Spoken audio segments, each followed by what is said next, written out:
So, from what I understand, you grew up in the Dallas area, right?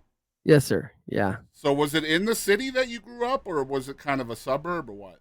Well, we live in North Dallas, which isn't Dallas proper. Like what, which I guess, every town, every city's probably got its loop that goes all the way around the town. And then like whatever you consider city limits is probably usually inside the loop. So we are inside the loop. We're not like in the downtown area or anything Right. like that, but we are in Dallas, So uh, I I I kind of love Dallas. I take a lot of crap from people about it because, like, especially people from Fort Worth, Yep. they're the I was gonna worst about say, that. yeah. We love Fort Worth, but Fort Worth is just like, Dallas, gross. It's like, come on, man, we're right down the road from each other. Hmm. I'm standing right here. Come on. Yeah. But I mean, I love Dallas. There's a lot of cool history to it that a lot of people don't know about. But I would like to get out of here someday because the traffic is terrible. I What mean, was it traffic's like terrible musically anyway, for you so growing up in the city like that? really cool, actually, really, really cool. Because Dallas, a lot of people don't understand, but it always has had a really good music Yeah. scene. And it's always been a lot of really great music, no matter what genre you're talking about. That there's always something cool going on. And when I was a kid, when I started playing like 12 or 13, my biggest mentor in Dallas, I had a few, but my biggest one was Jim Heath, also known as the Reverend Horton Heat. Yep. And he lived in Dallas. And I would, as a very young kid, my parents would take me to see him play because I loved rockabilly music. And there really weren't any rockabilly bands around except for him, Yeah. really. So I would go to either blues jams where you could get up and sit in, and my friend Mark Pollock, who played for a band called Cold Blue Steel, he was very instrumental in sort of putting me on stage and stuff like that. But Jim was really really helpful and just very encouraging to me when I was young, and still is. It's just man, I think that guy is just the greatest. Then I also would go down and do a lot of playing in the Austin music scene with a band called the Wagoneers. I didn't play with them, but like we did a lot of shows with them, and I had my own little band.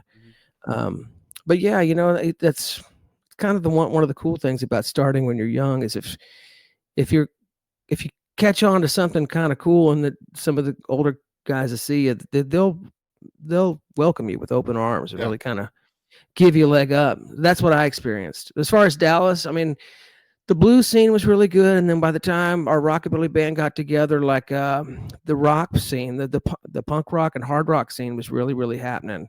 A lot of bands were getting signed out of Dallas and going on to do really great things. Yeah. Well, And we could, people like Jarrett Reddick, right? Like oh Bowling Green yeah, Group, and we knew those guys really well. We kind of met one. It was a new music night at a club called Trees in Dallas. hmm And we weren't new because we had been around, but we changed the name of our band and our style and everything like that. So technically, it was kind of new.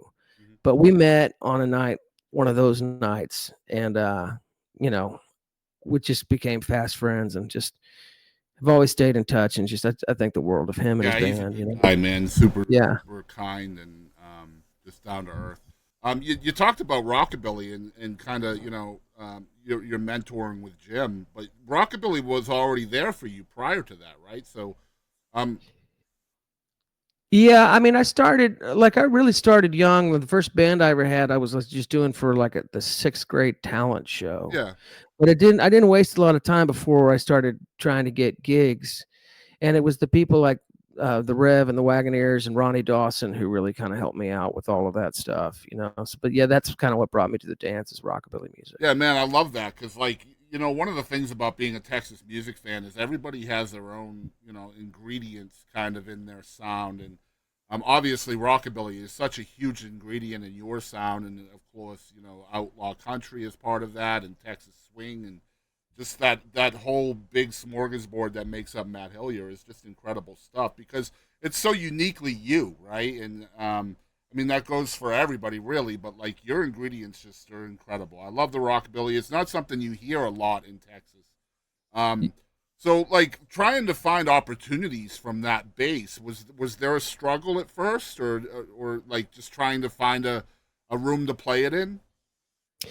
Not really, because it kind of you could wear a lot of different hats with it. And first of all, thanks for saying all that stuff. That Of means a course, lot. yeah. That's cool of you to say. Um, but you could play at the rock clubs or you Yeah, could play at the country bars because I mean, you're definitely rocking. it's like If second you got a cousins, right? yeah, Yeah, they're both kind of live with each other, and we got to a point. Same with 1100 too, just because we did wear a lot of we tried to wear a lot of hats. yeah. We liked a lot of different styles, and we really wanted to sort of dip our toe in all of those waters. But with rockabilly getting started, there wasn't really a scene to speak of, but there were people.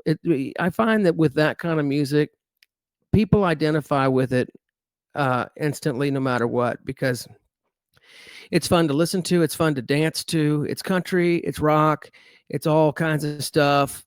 Typically the guys who play it, they look kind of cool. People sort of Mhm. dig that. You know what I mean? Like it's a whole different look. They're like, "Whoa, what's up with these guys, man?" Like it's like they're like Fonzie or Right, right. Yeah, Elvis or what?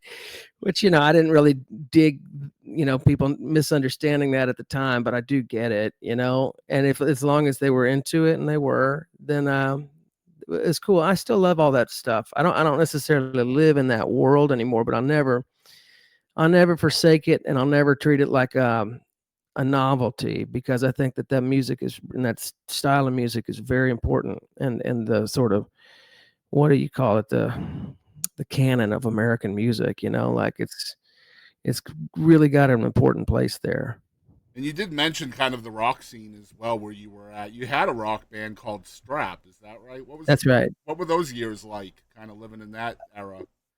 Well, I'll say this much: I'm really, really glad that all that happened before the Social media. internet and Yeah, cell phone cameras, because you yeah. talk about being canceled. I think that you wouldn't have heard, we wouldn't be talking right now.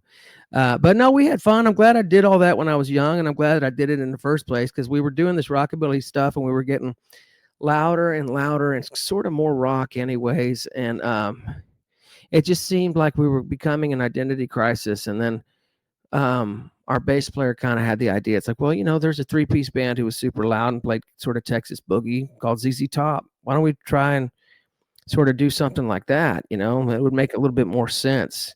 And plus, I think we had gotten worn out with some of the aspects of the rockabilly world, and there were like labels and stuff.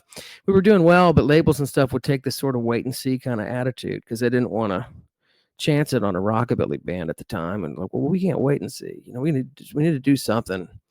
So I'm glad we did it, because I learned the lesson that what it actually means to sort of slash and burn your whole thing and Mhm. start from fresh, and that people aren't automatically going to dig everything you do, and that learning a different genre of music and learning to write different styles of songs is not as easy as you think, but it is a very valuable lesson. Absolutely. you know Not to mention, like, I mentioned it earlier. Like Texas is, it's a hodgepodge of styles and genres and stuff like that. So like everything you kind of add to the bag along the way just makes you more unique. I feel right. I think so. I was really glad to come back to country music, though, because I'm not a screamer. I Yeah, gave it a good college try, and I could do a pretty good Bon Scott. I got kind of a high voice, but it's not for me. I'm a yeah, crooner. I'm not a screamer, and to get back to playing honky tonk and country music just felt like, at the time, like coming home. yeah.